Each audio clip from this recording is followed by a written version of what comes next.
도둑맞은 가난이란 박완서의 단편소설이 있습니다. 여주인공은 아버지가 실직한 이후 어머니의 허영심과 사치 때문에 급속히 가난해지죠. 결국 온 가족은 재산을 다 날리고 판자촌 신세를 지게 됩니다. 여주인공은 인형옷을 만드는 일을 시작하지만 다른 가족들은 가난을 이기지 못해 연탄가스로 자살을 하죠.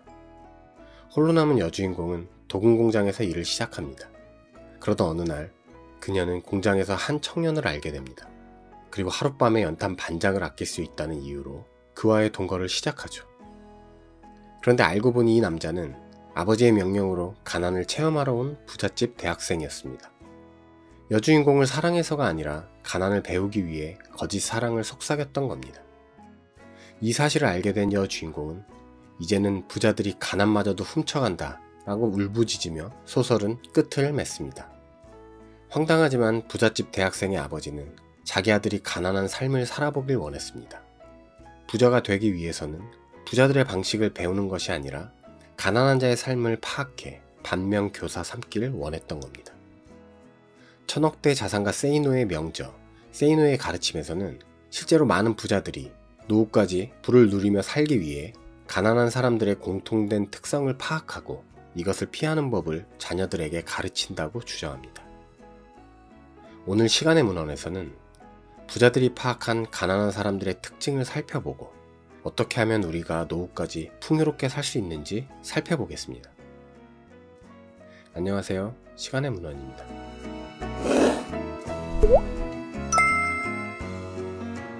가난한 사람들의 특징 첫 번째, 아무 일이나 하지 않는다. 농촌 인구가 도시로 몰려들던 60년대와 70년대, 미국인 문화인류학자 빈센트 브란트는 청계천 판자촌에서 지내며 한국 빈민층을 대상으로 매우 흥미로운 연구를 진행했습니다. 그의 논문에 따르면 한국의 판자촌 주민들은 외국의 빈민층들과는 다르게 가난을 숙명으로 여기지 않았습니다. 그리고 그 덕분인지 일정 기간이 지나면 판잣집 살이를 청산하고 주택가로 이사를 나갔습니다. 6.25 동란 때도 남쪽으로 내려온 피난민들은 수십 년 만에 가난을 벗고 탄탄하게 성장하는 일도 빈번했죠. 과연 1950년대에서 70년대 빈민층들의 성공과 재기의 비결은 무엇이었을까요? 저자 세이노는 과거 빈민층들은 막무가내 정신, 헝그리 정신이 있었다고 주장합니다. 그 당시는 전쟁 직후라 당장 뭔가의 일이라도 하지 않으면 말 그대로 굶어 죽는 시대였습니다. 그 때문에 이들은 직업의 귀천을 따지지 않았고 아무 일이나 주어지는 대로 닥치는 대로 전력을 다해 기회를 잡았던 겁니다. 하지만 지금은 어떻습니까?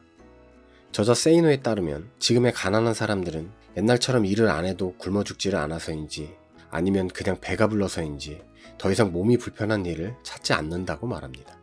일도 가려서 한다는 거죠. 그는 노후를 가난하게 살지 않기 위해서는 무슨 일이든 부딪혀보려는 헝그리 정신을 다시 회복해야 한다고 말합니다. 가난한 사람들의 특징 두 번째, 티끌모아 태산이란 말을 믿지 않는다. 저자에 따르면 가난한 사람들은 조금이라도 돈이 생기면 쓰고 싶어 안달을 낸다고 합니다. 한 예로 반포 고속터미널 지하도 근처의 한 편의점 주인에게 들은 얘기를 소개합니다. 비싼 양주를 구입하는 고객들 중에는 고속터미널 지하도에서 노숙을 하며 구걸하는 사람들이 꽤 있다고 합니다. 비 오는 날은 공치는 날이라는 것을 뻔히 알면서도 돈을 전혀 아끼지 않고 기분 내키는 대로 써버린다는 거죠. 씀씀이가 크다는 중국인들도 굶어 죽는 한이 있더라도 비상금을 축내지 않는다는데 노숙인들의 이런 통 큰 행보는 그래서 더 씁쓸하게 느껴집니다. 사실 살짝만 둘러보아도 우리 주변에는 약간의 돈이라도 생기면 술집으로 뛰어가 술집 여자들에게 돈을 뿌리는 한심한 사람들을 자주 보게 됩니다. 이런 못난 습성은 그 자녀에게도 물려지고 그 자녀들 역시 한 푼이라도 생기게 되면 오락실로 달려가거나 PC방에 가서 진을 치는 안타까운 현실. 우리의 미래라는 자녀들이 저러하니 작은 돈을 아끼지 않는 사람들의 참다운 노후 생활은 눈에 보듯 뻔합니다. 가난은 그렇게 대물림되는 듯 보이니까요. 가난한 사람들의 특징 세 번째, 운명론을 믿고 사주팔자를 신봉한다. 가난한 사람들은 팔자를 잘 믿습니다. 정주영 회장은 무엇을 했어도 부자가 될 팔자였지만 자신은 뭘 해도 마찬가지라고 믿죠. 정주영 회장은 대표적인 자수성가의 아이콘인데도 말입니다. 다른 사람들은 고무신을 신고 달려도 신이 벗겨지지 않지만 자신은 워커를 신어도 신이 벗겨져 넘어질 팔자라며 부자 될 사람들은 따로 있다고 쫑알거립니다. 그 때문인지 그들은 자신들의 노력이나 능력이 아닌 점술가들이 하는 점괘에 더 귀를 기울이죠. 나의 생각과 행동에 문제가 있기 때문에 가난해진다는 지적은 개짖는 소리로 여기며 타고난 팔자가 더러워서 어쩔 수 없다며 그냥 될 대로 산다는 겁니다. 저자 세이노는 말합니다. 가난한 사람들의 현실은 사주팔자를 자신의 게으름에 대한 방패막이로 사용하고 있을 뿐입니다.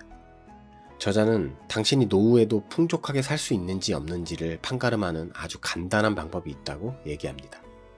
바로 가난한 친구들을 찾아가 부자가 되는 방법에 대한 그들의 얘기를 귀담아 들어보면 된다는 거죠. 그들의 말에 당신이 공감을 한다면 당신도 가난한 자들의 공통적 특성을 갖고 있는 것이고, 그렇지 않다면 노후까지 풍족하게 살 준비가 되어 있다는 뜻인 겁니다. 아무 일이나 하려고 하지 않는 것, 적은 돈의 가치를 무시하는 것, 운명론을 맹신하는 것 등 가난한 자들이 갖고 있는 특성들은 다양합니다. 힘든 시절을 졸업하고 삶을 편안하게 보내야 하는 노후.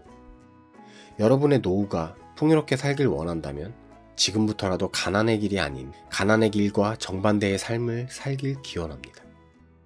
돈이 전부는 아니지만 돈 없는 노후는 지옥이니까요.